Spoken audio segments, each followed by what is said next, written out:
Assalamualaikum warahmatullahi wabarakatuh. Waalaikumsalam warahmatullahi wabarakatuh. Salam sejahtera untuk kita semua. Yang saya hormati Bapak Kepala Sekolah, yang saya hormati Bapak dan Ibu rekan-rekan guru beserta staf.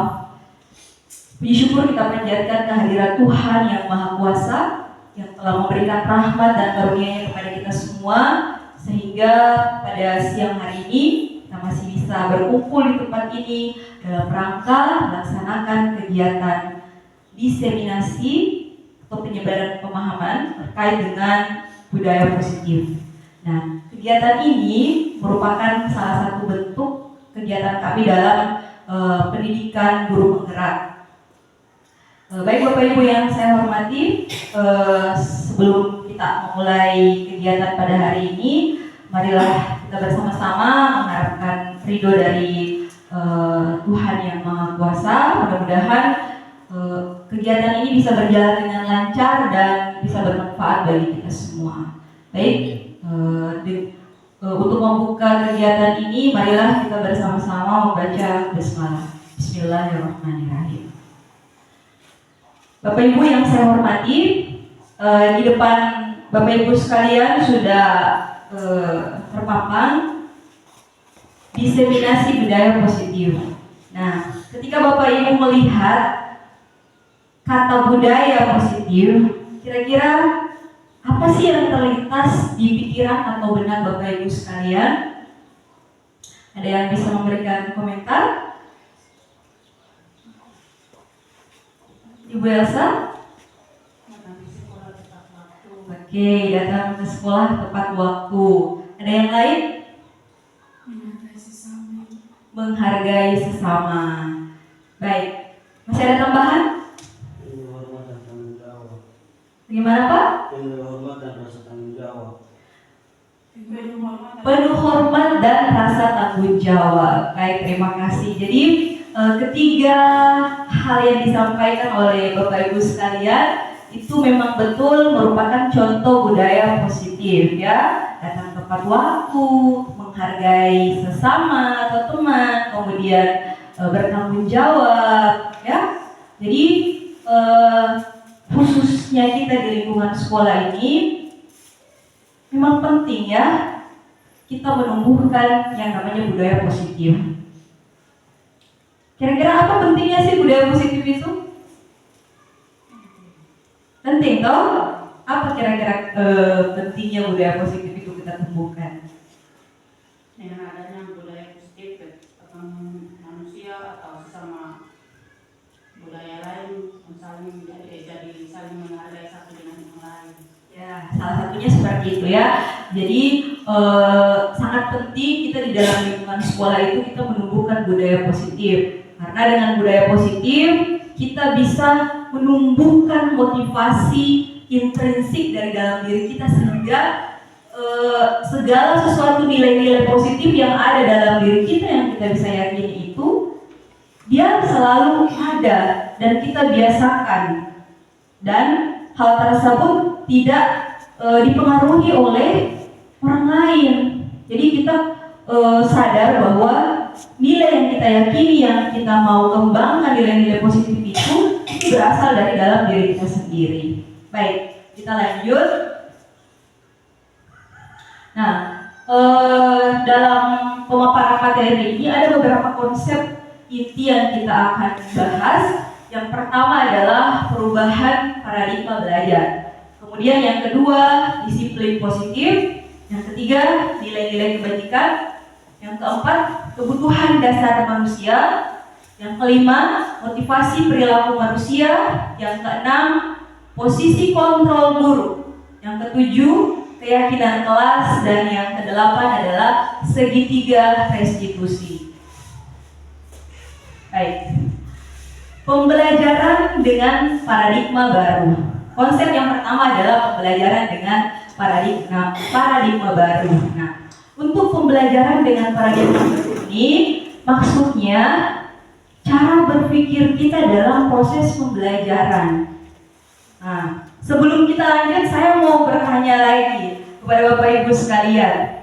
Di dalam proses pembelajaran kita di dalam kelas, yang kita tahu saat sekarang itu, kira-kira proses pembelajaran itu ada berapa? Pembelajaran yang seperti apa?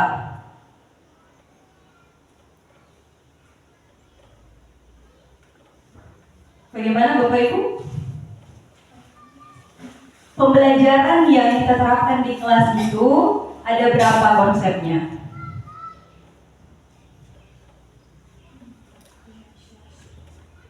Baik. Bagaimana Ibu Desi? Ada 3. Yang pertama, kegiatan awal, kegiatan inti, dan kegiatan penutup. Oke, baik. Itu adalah merupakan langkah-langkah dalam proses pembelajaran. Nah, jika dikaitkan dengan cara berpikir proses pembelajaran itu, yang kita kenal saat sekarang itu, pembelajaran itu secara umum itu ada yang namanya pembelajaran yang berpusat kepada guru, dan ada juga pembelajaran yang berpusat kepada siswa. Nah, kira-kira di dalam kelas kita yang biasa kita lakukan itu pembelajaran yang seperti apa? Apakah sudah berpusat kepada siswa ataukah masih berpusat kepada guru? Bagaimana Bapak Ibu? Sebagian besar ada yang masih berpusat kepada guru, tetapi sebagian besar lagi sudah ada yang berpusat kepada siswa. Nah, Bapak Ibu sekalian, idealnya proses pembelajaran dalam kurikulum Merdeka yang kita akan terapkan ini, pembelajaran yang ideal itu adalah pembelajaran yang berpusat kepada siswa. Mengapa demikian? Karena pembelajaran yang berpusat kepada siswa itu memungkinkan adanya interaksi atau timbal balik komunikasi dua arah antara kita dengan siswa. Sebagai seorang guru tidak jadi masalah kalau misalnya kita menggunakan salah satu metode kayak ceramah. Kita berdiri di depan, menjelaskan materi, kemudian anak-anak mendengarkan. Tetapi kita tidak boleh menjadikan itu hanya salah satu metode saja. Kita bisa kombinasikan dengan metode-metode yang lain sehingga siswa juga bisa ikut aktif, tidak hanya pasif duduk mendengarkan apa yang kita paparkan seperti itu. Jadi mengapa pembelajaran dengan paradigma baru itu menyarankan kita untuk melaksanakan pembelajaran berdasarkan prinsip pembelajaran berdiferensiasi. Nah, apa itu pembelajaran yang berdiferensiasi? Pembelajaran yang menekankan peserta didik itu belajar sesuai dengan kebutuhannya, berdasarkan tahap perkembangan sesuai dengan teori psikologi modern untuk mewujudkan profil pelajar Pancasila. Jadi inti dari pembelajaran dengan paradigma baru ini, kita memberikan pembelajaran kepada siswa kita itu tujuannya itu, arahnya itu dia berpusat kepada kita punya siswa, berpusat atau berpihak kepada murid, disesuaikan dengan tingkat kebutuhannya. Karena sebagai seorang guru pasti kita yakin dan percaya bahwa anak-anak itu mempunyai kebutuhan yang berbeda, ya, kebutuhan yang berbeda, kemudian tingkat pemahaman yang berbeda. Jadi ketika misalnya kita menonton menggunakan pembelajaran model lama yang seperti tadi yang saya sampaikan, pembelajaran yang berpusat kepada guru, maka kemungkinan besar ada siswa yang memiliki kebutuhan-kebutuhan lain yang mesti kita tingkatkan, itu kita kesampingkan seperti itu. Selanjutnya, untuk pembelajaran paradigma baru ini, muaranya itu, tujuannya itu adalah untuk mewujudkan peserta didik sesuai dengan profil pelajar Pancasila. Nah, di sini ada 6 yang termasuk profil pelajar Pancasila. Ini yang diharapkan kepada peserta didik kita. Yang pertama adalah beriman dan bertakwa kepada Tuhan Yang Maha Esa dan berakhlak mulia. Jadi kita diharapkan untuk mampu menumbuhkan sikap tersebut di dalam setiap kegiatan atau aktivitas yang dilaksanakan siswa kita itu. diharapkan mereka itu bisa menghadirkan atau mengingat Tuhan di dalamnya. Ketika kita sudah mengingat Tuhan, berarti insya Allah kegiatan-kegiatan atau aktivitas kita itu bisa berjalan baik. Kemudian yang kedua, berkebinekaan global. Nah, untuk berkebinekaan global ini artinya sikap yang ditumbuhkan di sini menghargai perbedaan, ya. Seperti yang kita ketahui bahwa Indonesia itu memiliki agama yang beragam, adat istiadat, budaya yang berbeda. Jadi ketika sikap berkebinekaan global itu kita biasakan di lingkungan sekolah, berarti kita bisa melatih anak-anak kita untuk saling menghargai dan menerima perbedaan.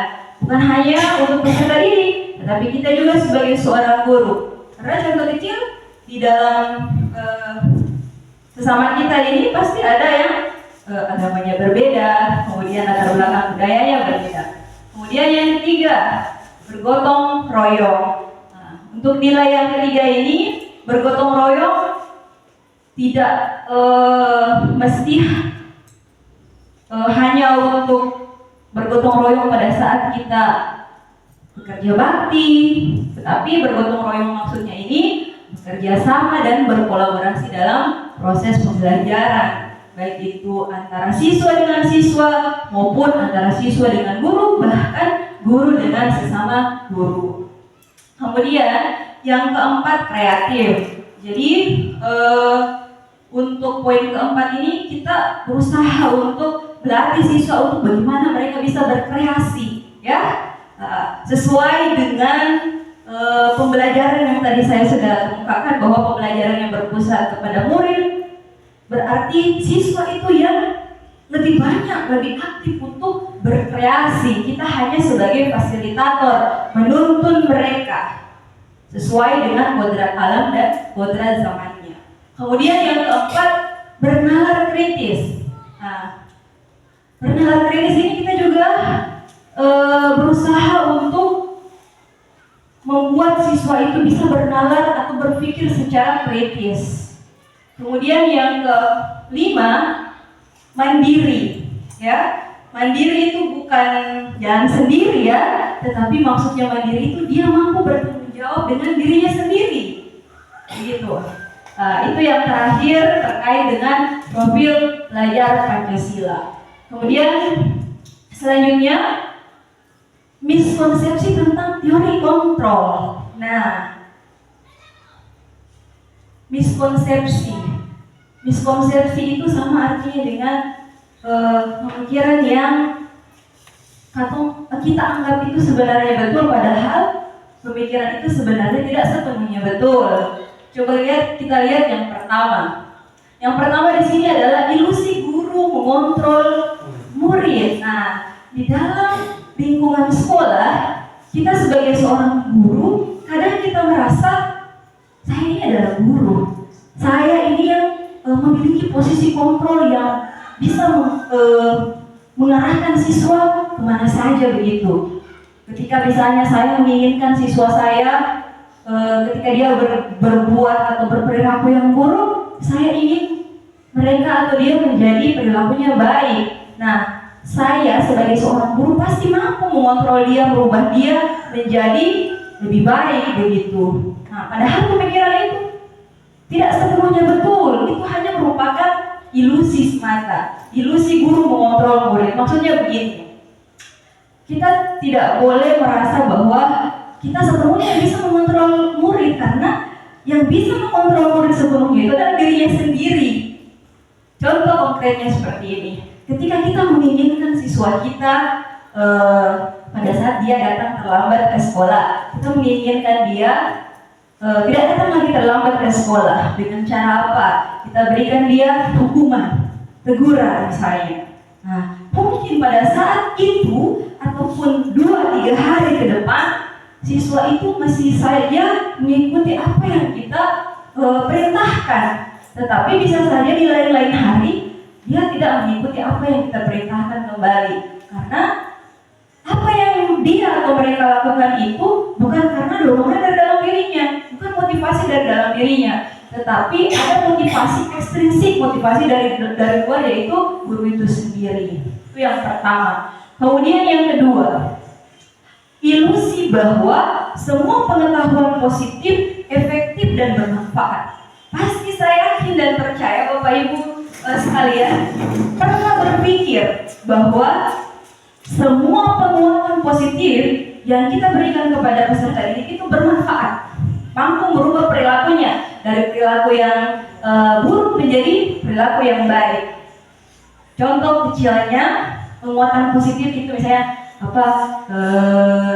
kita puji dia ketika dia mendapatkan nilai yang bagus, atau kita berikan penghargaan berupa hadiah. Itu belum tentu bisa kita katakan bahwa itu efektif dan bermanfaat. Mengapa? Karena ketika misalnya kita sudah tidak memberikan dia penguatan positif atau tidak memberikan dia penghargaan, bisa saja akan menurunkan motivasinya.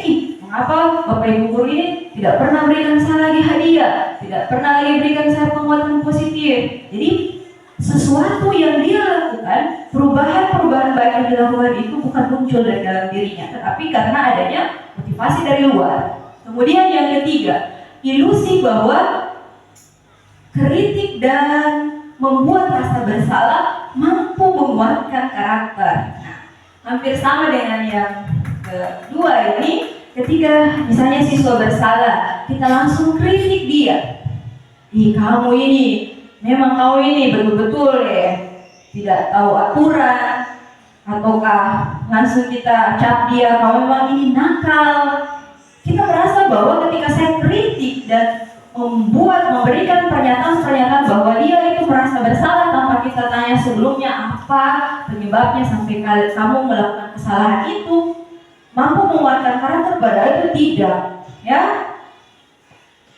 Bisa saja rasa bersalah itu pengucapan kata-kata yang membuat mereka itu merasa bersalah, itu akan menyakiti perasaannya, ya, sehingga bukannya menguatkan karakter, tetapi akan mematikan karakternya.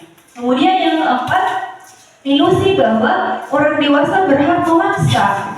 Kita sebagai seorang guru ini kita pahami bahwa kita adalah orang yang dewasa, dan karena kita merasa bahwa ketika teguran itu tidak lagi mempan kepada siswa kita lakukan pemaksaan. Kalau kamu tidak ke sekolah, saya akan keluarkan kamu dari sekolah, atau saya akan laporkan ke orang tuamu dan lain sebagainya. Kita merasa bahwa dengan mengucapkan seperti itu kita bisa merubah sikapnya siswa tersebut, padahal itu tidak sepenuhnya betul.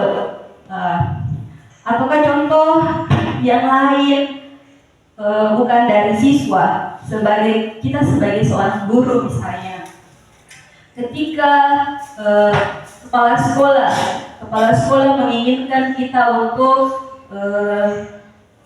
disiplin terhadap kita punya kehadiran, meskipun apapun yang diperintahkan atau disarankan oleh atasan kita, tetapi kalau misalnya tidak ada motivasi intrinsik dari dalam diri kita, ada nilai-nilai yang kita yakini, yang kita akan kembangkan dalam diri kita, itu tidak akan terjadi secara kontinu atau terus-menerus, hanya berlangsung pada saat itu saja atau hanya berlangsung sementara. Ketika misalnya kepala sekolah tidak ada di tempat, bisa saja Bapak Ibu sekalian tidak mengindahkan perintah itu lagi, kan seperti itu logikanya. Jadi inti dari teori kontrol ini mengajarkan kita bahwa segala sesuatu hal yang baik, pembiasaan baik yang kita lakukan itu tidak mesti atau tidak harus kita lakukan karena ada dorongan atau motivasi dari luar. Karena yang berhak merubah nilai-nilai yang ada dalam diri Bapak Ibu sekalian itu adalah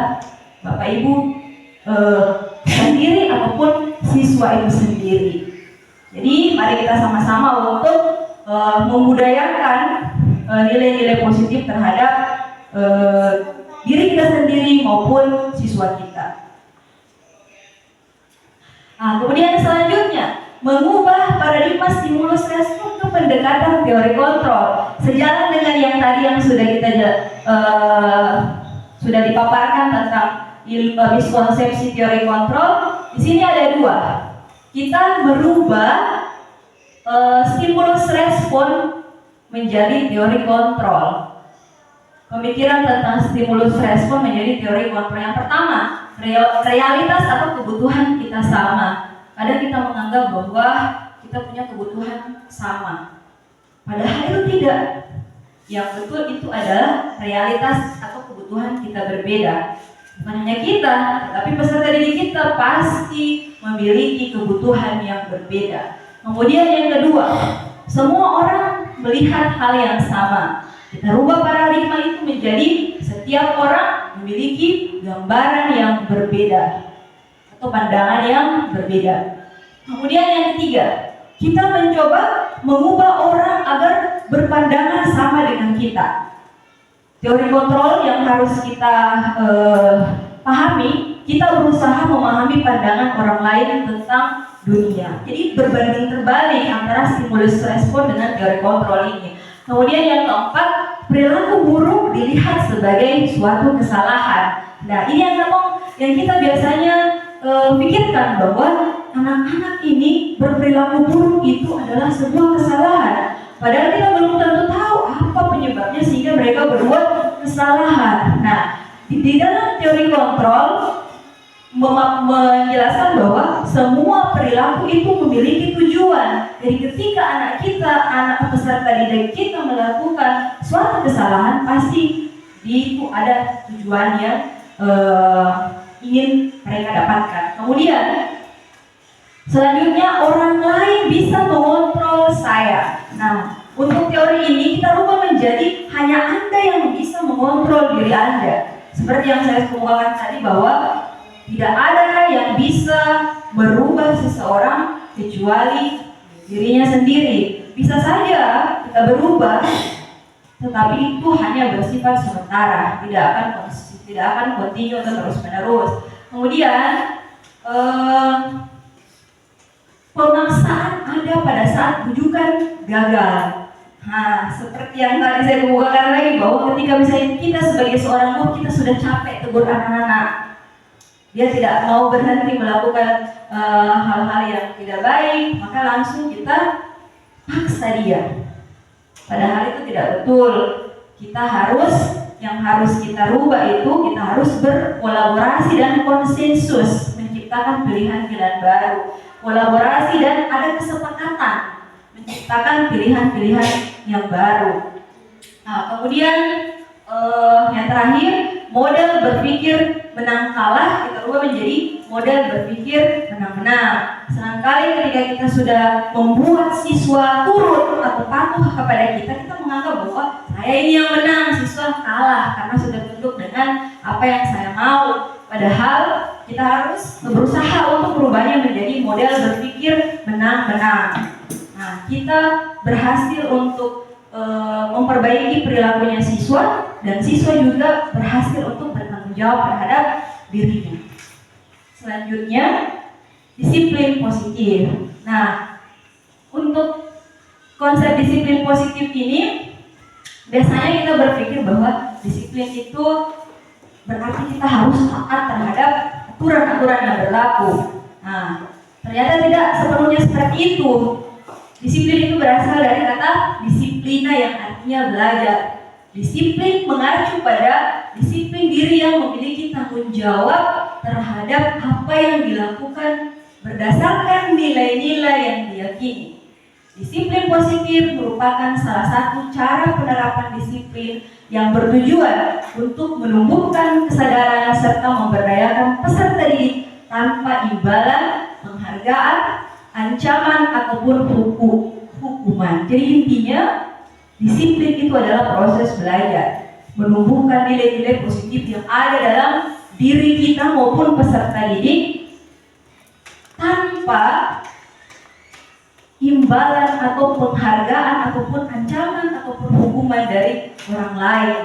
Jadi disiplin itu membuat kita melakukan pembelajaran setiap hari terus menerus, sehingga dengan sendirinya nilai-nilai yang kita yakini itu kita bisa pertanggungjawabkan dalam kehidupan sehari-hari. Nah, sebagai pendidik, tujuan kita adalah menciptakan Ciptakan peserta didik yang memiliki disiplin diri sehingga mereka berperilaku mengacu kepada nilai-nilai kebajikan universal dan memiliki motivasi intrinsik dalam perubahan perilaku ke arah yang lebih baik.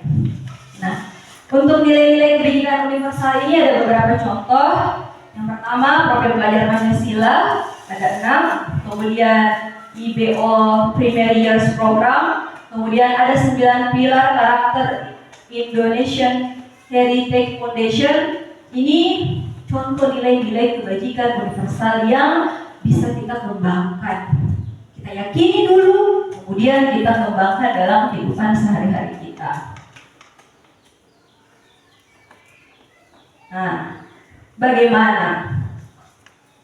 Coba kita lihat di sini. Ada beberapa contoh kalimat peraturan. Kembalikan barang ke tempatnya. Dilarang mengganggu orang lain. Kemudian hadir di sekolah 15 menit sebelum pembelajaran dimulai. Dilarang menggunakan narkoba. Bergantian atau menunggu giliran. Dilarang merokok. Gunakan masker. Berjalan di kelas dan koridor. Menurut Bapak Ibu sekalian, untuk poin pertama, kembalikan barang ke tempatnya. Kira-kira nilai kebajikan apa yang dituju di situ? Kalau kita mengembalikan barang ke tempatnya, nilai apa yang kita tumbuhkan di situ? Nilai kebajikan apa yang dituju di situ? Ketika kita mengembalikan barang ke tempatnya.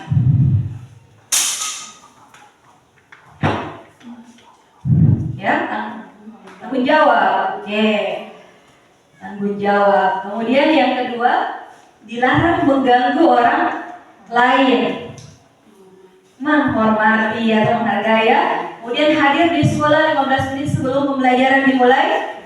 Disiplin atau tanggung jawab juga bisa. Kemudian dilarang melakukan kekerasan. Ya. Dilarang melakukan kekerasan. Kira-kira nilai-nilai apa di situ yang kita tunjukkan? Coba kita kembali ke sini. Nilai-nilai apa? Ada toleransi, rasa hormat, menghargai, kedamaian ya. Nah, kemudian dilarang menggunakan narkoba. Yang masuk di nilai apa yang kita tuju di situ? Bisa keselamatan atau kesehatan, toh? Nah, kemudian bergantian atau menunggu giliran. Nilai apa yang kita kembangkan di situ? Disiplin. Nah, kemudian bisa juga menghargai, karena supaya kita tidak ambil haknya orang. Kemudian dilarang merokok. Dia masuk di kesehatan. Gunakan masker, kesehatan. Untuk keselamatan, berjalan di kelas dan koridor. Itu termasuk keselamatan, berjalan di kelas dan koridor. Nah, keamanan dan keselamatan. Lanjut ya. Nah, kebutuhan dasar manusia. Apa sih itu kebutuhan dasar manusia? Kebutuhan dasar manusia adalah unsur-unsur yang dibutuhkan oleh manusia dalam menjaga keseimbangan baik secara fisiologis maupun psikologis. Nah, setiap manusia pasti memiliki kebutuhan yang harus dipenuhi. Tidak terkecuali juga siswa, pasti memiliki kebutuhan yang harus dipenuhi. Nah, contoh kecilnya, kalau misalnya dalam proses pembelajaran Bapak Ibu, kadang-kadang ada anak-anak mengantuk, tidak fokus pada pembelajaran. Nah, kita tidak boleh langsung mencap dia itu, oh dia ini pengajar, karena tidak fokus terhadap pelajaran yang saya berikan. Padahal kita tidak tahu apa penyebabnya sehingga dia seperti itu. Bisa saja kebutuhan dasar dia sebagai manusia itu belum terpenuhi. Misalnya apa kira-kira kalau misalnya dia tidak fokus, lapar, misalnya dia lapar, seperti itu. Coba kita lihat. Nah, ternyata kebutuhan dasar manusia itu menurut salah satu teori ada 5. Yang pertama, kebutuhan untuk bertahan hidup. Nah, diantaranya makanan, pakaian, tempat tinggal, dan keamanan. Seperti yang tadi contoh siswa, ketika misalnya tidak fokus pada pembelajaran, bisa saja karena dia lapar, belum makan. Kemudian yang kedua, kasih sayang dan rasa diterima. Bisa berupa rasa diterima, dipedulikan, berbagi, dan bekerja sama. Kemudian untuk ketiga, penguasaan. Kebutuhan dasarnya berupa harga diri, keinginan untuk dianggap atau memimpin. Kadang-kadang di dalam proses pembelajaran kita melihat ada siswa yang sangat aktif, ya. Nah, sangat aktif. Mungkin karena kebutuhan dasarnya itu dia ingin dianggap, supaya jadi cari perhatian kepada kita. Kemudian kebebasan, mandiri, memiliki pilihan, mencoba hal baru atau mampu. Nah, kemudian yang terakhir adalah kesenangan, bermain, humor, antusiasme, dan tertawa. Nah, di dalam proses pembelajaran juga ini kadang mereka butuh yang namanya kesenangan. Ketika kita terlalu tegang dalam pembelajaran itu, tidak salahnya kalau kita kombinasikan dengan proses pembelajaran yang menyenangkan, dengan mengombinasikan dengan games atau ice breaking, supaya mereka bisa merasa senang. Atau kadang-kadang kita buat mereka tertawa dengan lelucon-lelucon. Selanjutnya, motivasi perilaku manusia. Nah, segala sesuatu yang dilakukan oleh kita sebagai manusia itu dipengaruhi oleh 3 jenis ada 2 jenis motivasi eksternal dan motivasi internal. Kalau motivasi eksternal itu adalah motivasi yang berasal dari luar atau dari orang lain, sedangkan motivasi internal itu adalah motivasi yang dalam diri kita. Kita lihat contohnya. Yang pertama, untuk menghindari ketidaknyamanan atau hukuman. Kalimatnya seperti ini. Apa yang akan terjadi apabila saya tidak melakukannya? Nah, jadi kita harus melakukan perubahan itu hanya karena ketidaknyamanan atau hukuman. Siswa misalnya berpakaian rapi karena takut ditegur atau takut dihukum, dijemur misalnya. Nah, itu tidak boleh karena motivasinya itu muncul dari luar, karena takut akan adanya hukuman. Kemudian yang kedua, untuk mendapatkan imbalan dari orang lain atau institusi. Apa yang akan saya dapatkan apabila saya melakukannya? Nah, yang kedua ini juga kurang bagus kalau kita untuk biasakan. Kita mau berbuat baik karena ingin dipuji, kita ingin berbuat baik karena ingin mendapatkan reward atau hadiah. Nah, yang paling ideal dibiasakan itu adalah motivasi internal, untuk menghargai diri sendiri, menjadi insan sesuai dengan harapan kita. Saya akan menjadi orang yang seperti apa bila saya melakukannya. Itu yang harus kita, idealnya harus kita tumbuhkan atau biasakan. Kemudian di sini ada hukuman, konsekuensi, dan restitusi. Mungkin untuk kata yang pertama dan kedua ini sudah sering Bapak Ibu dengarkan, hukuman dan konsekuensi. Nah, coba kita lihat. Untuk hukuman itu ciri-cirinya tidak terencana atau tiba-tiba. Murid tidak tahu apa yang akan terjadi atau tidak dilibatkan, bersifat satu arah dan berupa hukuman fisik dan psikis. Biasanya hukuman itu kadang siswa tidak tahu, ketika dia berbuat salah langsung dihukum. Dia tidak tahu, tidak ada kesepakatan dulu bahwa ketika saya berbuat salah ini nanti siswa berikan saya hukuman seperti apa. Itu namanya hukuman. Kemudian yang kedua, konsekuensi. Cirinya yang pertama, terencana atau disepakati sesuai dengan peraturan. Kemudian murid tetap dibuat tidak nyaman. Dan yang ketiga, sikap guru selalu memonitor murid. Untuk konsekuensi ini agak lebih ringan daripada hukuman, karena biasanya siswa sudah tahu konsekuensinya. Ketika saya melakukan ini, pasti konsekuensinya yang ini.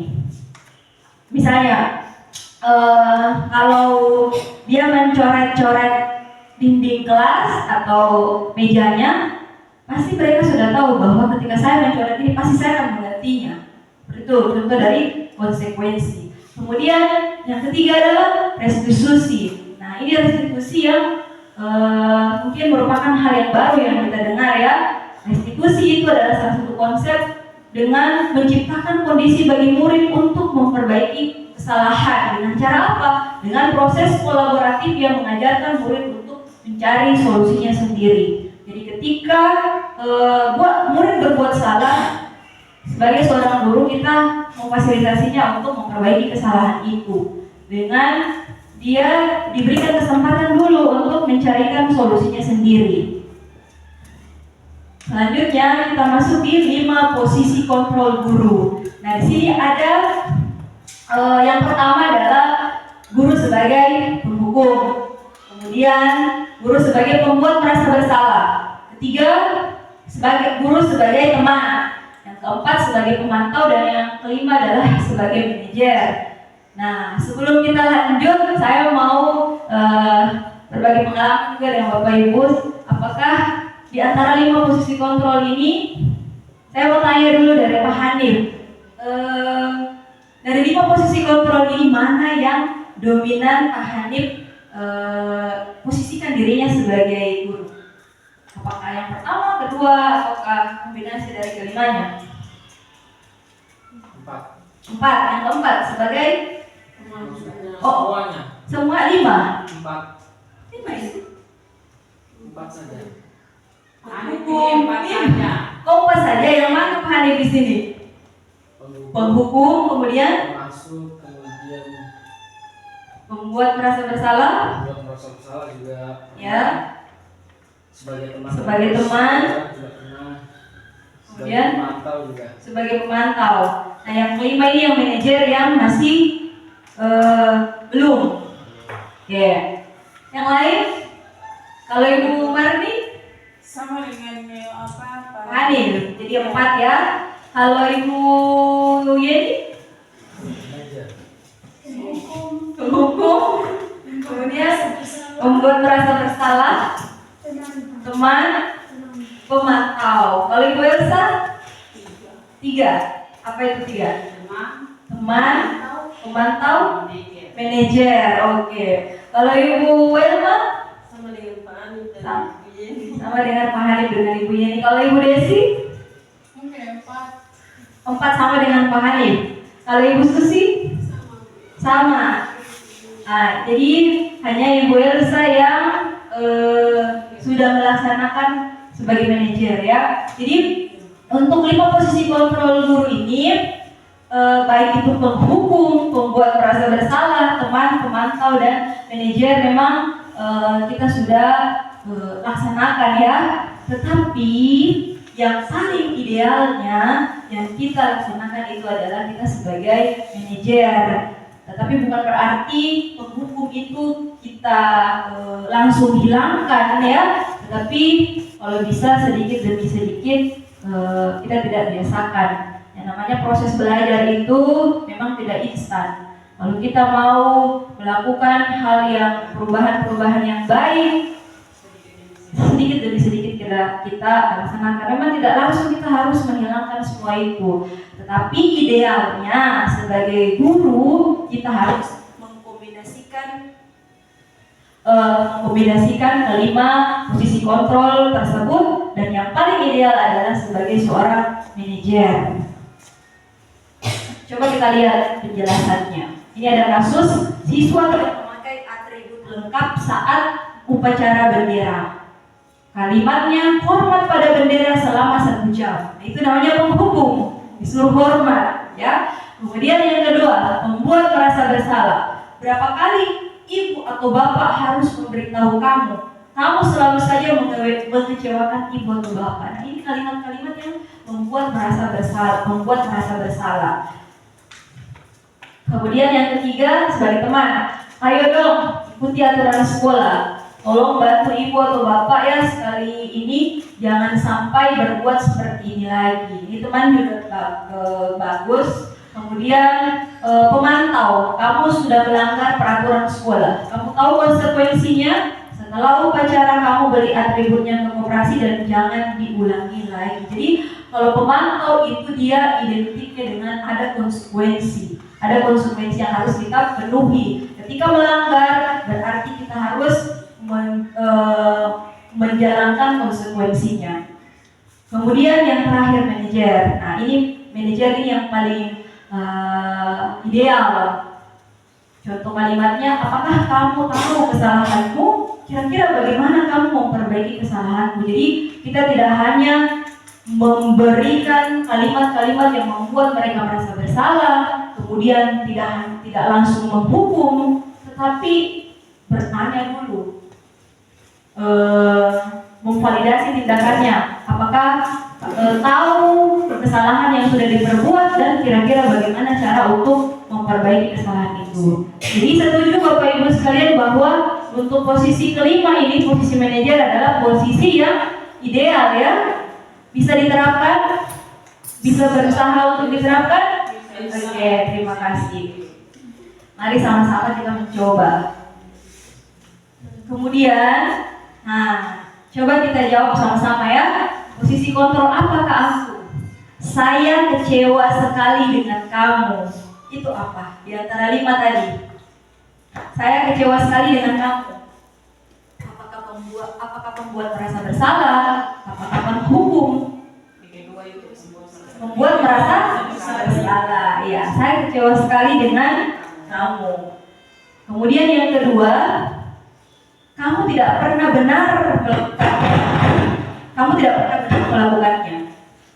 Langsung dicap siswa bahwa kamu tidak pernah benar melakukannya. Itu maksudnya apa? Hukum. Hukumannya bukan hukuman fisik, tapi hukumannya hukuman verbal ya, lewat kalimat. Kemudian yang ketiga, apa rencanamu untuk menyelesaikan masalah ini? Posisi apa? Manajer. Kemudian, ayolah lakukan demi Bapak Ibu ya. Ayolah teman. Kamu tidak pernah mendapatkan nilai jika tidak mengerjakan tugas. Ada konsekuensi di sini. Kamu tidak akan pernah mendapat nilai jika tidak pernah mengerjakan tugas. Pembuat merasa bersalah, kemudian memantau, menghukum, apa? Membuat merasa bersalah. Membuat merasa bersalah sudah tadi. Kamu tidak pernah mendapat nilai. Pemantau, ingat, memantau itu posisinya itu ada konsekuensi ya. Posisi kontrol pemantau itu ada konsekuensi di dalamnya. Jika tidak pernah mendapat nilai, jika tidak mengerjakan tugas, maka tidak pernah mendapatkan nilai. Selanjutnya konsep keyakinan kelas. Mengapa keyakinan kelas bukan peraturan kelas? Ada yang bisa jawab? Kenapa kita mesti membuat keyakinan kelas bukan peraturan kelas? Pak Hanif? Kira-kira mengapa keyakinan kelas bukan peraturan kelas yang kita buat?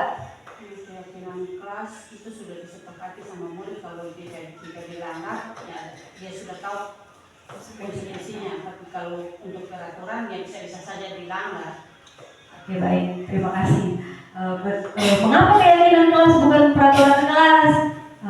Jadi sebenarnya dua-dua bisa dilanggar ya, entah itu keyakinan kelas atau peraturan kelas. Tetapi mengapa lebih idealnya itu keyakinan kelas bukan peraturan kelas? Karena kalau peraturan kelas dia itu identik dengan satu arah saja. Guru yang menentukan bahwa ini peraturannya. Kadang siswa tidak dilibatkan di situ. Tetapi kalau keyakinan kelas, siswa itu dilibatkan di situ, membuat kesepakatan bersama. Jadi siswa juga merasa dia bisa bertanggung jawab dengan apa yang sudah disepakati. Kita lihat. Keyakinan kelas adalah nilai-nilai kebajikan atau prinsip-prinsip universal yang disepakati bersama secara universal, lepas dari latar belakang, suku, negara, bahasa, maupun agama. Menurut dosen, suatu keyakinan akan lebih memotivasi seseorang dari dalam intrinsik. atau intrinsik. Seseorang akan lebih bersemangat untuk menjalankan keyakinannya daripada hanya sekedar mengetahui serangkaian peraturan. Nah, itulah tujuan dari kesepakatan atau keyakinan kelas, supaya seseorang itu atau siswa lebih bersemangat untuk menjalankan keyakinan-keyakinan yang sudah disepakati daripada hanya sekedar mentaati peraturan dari satu arah saja. Nah, ini langkah-langkah untuk pembentukan keyakinan kelas. Yang pertama, lebih abstrak dari peraturan. Kemudian berupa pernyataan universal, dibuat dalam bentuk kalimat positif, sedikit saja agar mudah diingat, sesuai dengan kondisi kelas dan sekolah agar mudah diterapkan. Kemudian yang terakhir, semua warga sekolah dilibatkan saat membuat. Jadi intinya di dalam pembentukan keyakinan kelas itu semua siswa dilibatkan di situ, mengemukakan kalimat-kalimat yang bisa dijadikan sebagai keyakinan atau kesepakatan yang akan dijalani. Kemudian ada kalimat itu dia menggunakan kalimat yang positif, bukan kalimat negatif. Contoh kalimat negatif, jangan membuang sampah. Kan pakai kata jangan toh, tidak boleh mengganggu teman. Itu tidak dipakai seperti itu. Kita usahakan menggunakan kalimat yang positif. Misalnya jangan membuang sampah, kita pakai kata apa? Buang sampah pada tempatnya. Nah, jangan mengganggu teman. Kita ganti menjadi saling menghargai atau menghormati sesama teman atau orang lain, seperti itu. Kemudian ini ada contoh penerapan keyakinan atau kesepakatan kelas yang sudah saya praktikkan di kelas 7. Kemudian dari beberapa kalimat-kalimat yang sudah dituliskan oleh siswa, nanti dibuat, dirampingkan, kita pilih mana yang sama. Kemudian kita buat dalam bentuk sederhana mungkin. Ada 5 khusus untuk mata pelajaran bahasa Indonesia itu ada 5 contoh keyakinan atau kesepakatan kelasnya. Mudah-mudahan Bapak Ibu sekalian ketika misalnya di kelas sudah menerapkan keyakinan kelas juga bisa berjalan secara efektif, dan Bapak Ibu yang sampai sekarang belum membuat keyakinan kelas, silahkan dibuat bersama dengan siswa supaya mereka bisa dilatih untuk bertanggung jawab dengan dirinya. Kemudian otomatis akan timbul atau tumbuh budaya-budaya positif di dalamnya. Selanjutnya kita masuk di segitiga restitusi. Nah, segitiga restitusi itu adalah proses menciptakan kondisi bagi peserta didik untuk memperbaiki kesalahan mereka sehingga mereka bisa kembali pada kelompok mereka dengan karakter yang lebih kuat. Nah, jadi segitiga restitusi ini adalah merupakan salah satu pendekatan yang bisa kita laksanakan kepada siswa kita ketika dia berbuat kesalahan. Kita tidak langsung menghukum. Ada beberapa tahapan-tahapan yang kita lalui tanpa adanya hukuman di dalamnya. Nah, yang pertama untuk segitiga restitusi ini ada yang namanya menstabilkan identitas.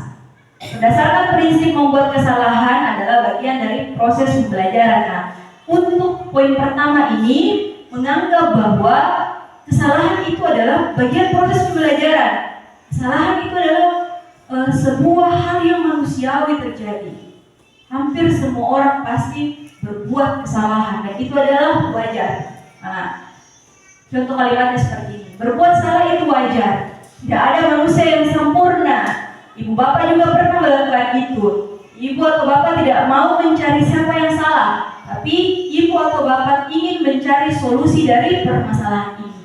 Kamu berhak merasa begitu. Nah, di dalam proses menstabilkan ini proses pertama dalam penerapan segitiga restitusi. Menstabilkan identitas. Ketika kita mengucapkan kalimat berbuat salah itu wajar, tetapi kita harus berani juga bahwa jangan menjadikan kesalahan itu adalah kebiasaan.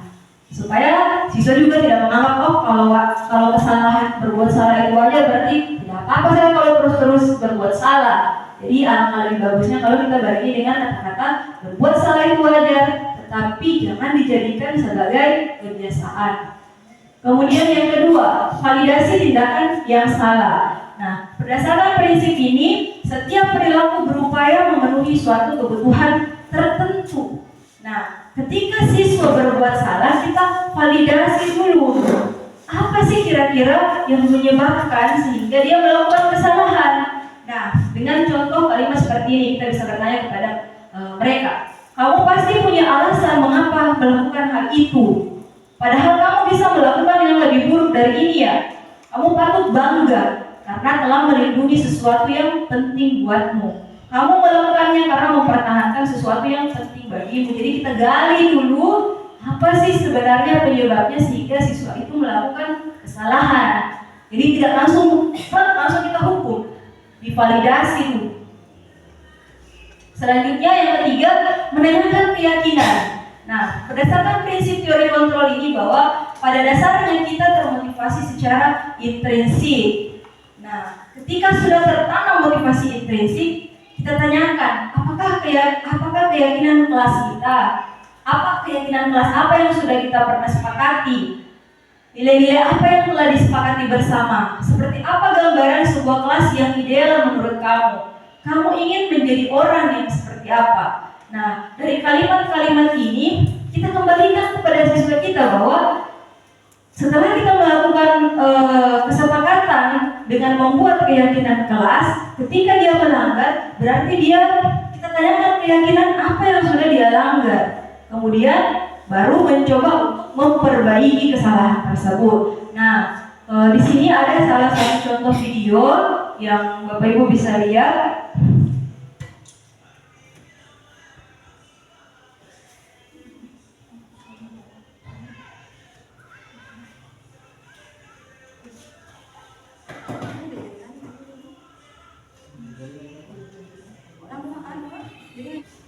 Mendengar bahwa ada laporan dari guru piket, kamu hari ini ke sekolah terlambat lagi. Iya Bu, Sudah berapa kali kamu datang terlambat ke sekolah? udah 5 kali Bu. Sudah 5 kali. Iya Bu, Kamu sadar tidak bahwa apa yang sudah kamu lakukan itu adalah sebuah kesalahan? sadar Bu. Kamu sadar? Iya Bu. Nah, kalau kamu sudah sadar bahwa itu adalah sebuah kesalahan dan memang wajar ya, kita bisa berbuat salah. Tetapi jangan menjadikan kesalahan itu menjadi sebuah kebiasaan ya. Dan yang terpenting harus kamu ingat bahwa ketika kita berbuat salah, kita harus mencari solusi bersama supaya kesalahan yang kita berbuat itu tidak terjadi berulang di kemudian hari ya. Nah, sekarang kita mencoba untuk mencari solusi bersama. Kamu setuju tidak? Setuju. Oke, kalau kamu setuju.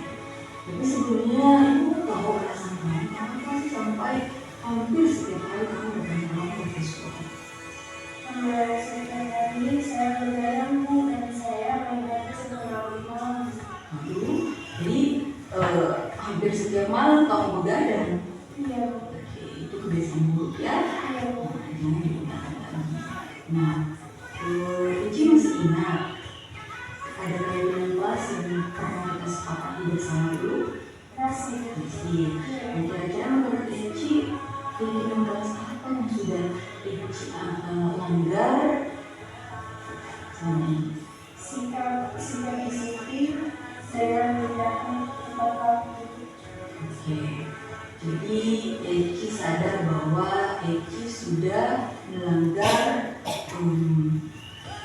satu keyakinan kelas kita, yaitu terkait dengan kedisiplinan. Dan harusnya siswa itu harus datang ke sekolah tepat waktu ya. Iya Bu.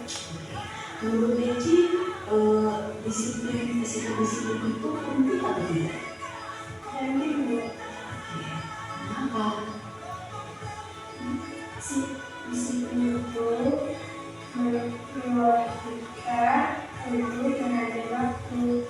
Oke, jadi berfungsi di situ itu penting ya, agar bisa melatih kita untuk lebih menghargai waktu ya. Misalnya ketika bekerja juga kan biasa memberikan tugas, jadi dengan disiplin kita bisa melatih diri kita untuk mengerjakan sesuatu itu tepat waktu ya. Ya Bu, saya minta maaf, saya sadar bahwa saya salah, saya minta maaf. Oke, sikap yang kamu tunjukkan ini sudah baik ya. Kamu sudah mengakui kesalahan dan berjanji untuk tidak mengulanginya lagi. Ibu mau tanya, kira-kira apa yang bisa Eci lakukan supaya Eci bisa dapat tepat waktu dan tidak mengulangi? Saya akan tidur tepat waktu dan saya akan berjanji tidak begadang lagi. Oke, ini mudah-mudahan Eci bisa mengikuti janjinya ya. Oke, kalau begitu Ibu juga akan berkomunikasi dengan orang tuanya Eci supaya bisa membuat Eci juga di rumah mengingatkan supaya jangan tidur dan malam lagi. Kalau begitu sekarang ini sudah kelas ya.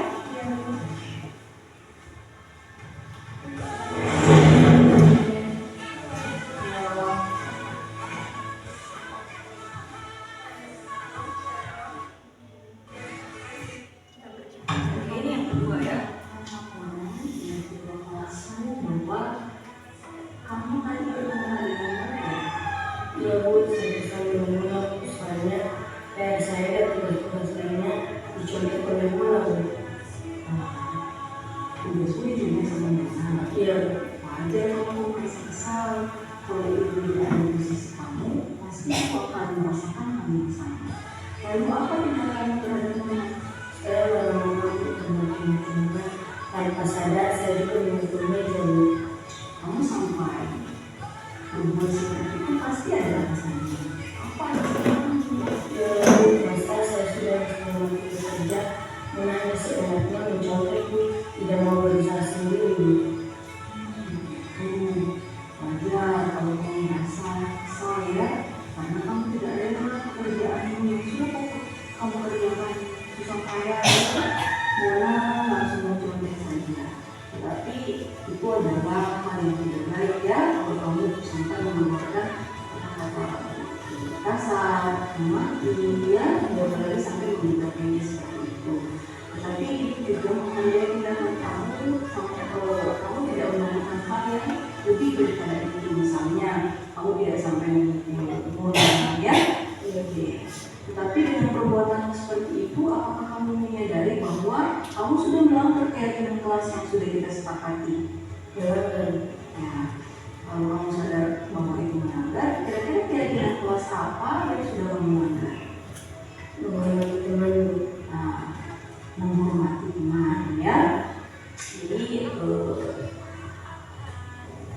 sikap menghormati dan menghargai teman menurut kita itu penting atau tidak? Penting Bu, Mengapa?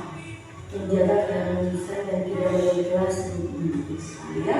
Ketika kita saling menghormati, menghargai sesama teman, berarti suasana kelas itu akan kita damai ya. Ya bahwa Kita mendengar bahwa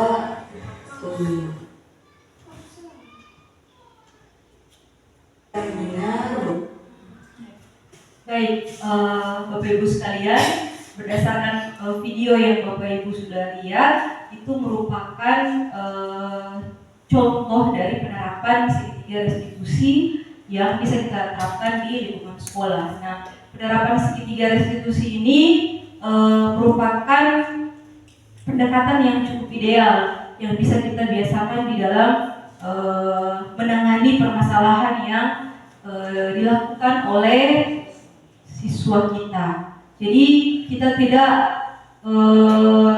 selalu menjadi penghukum, tetapi kita berusaha untuk mencari alasan-alasan atau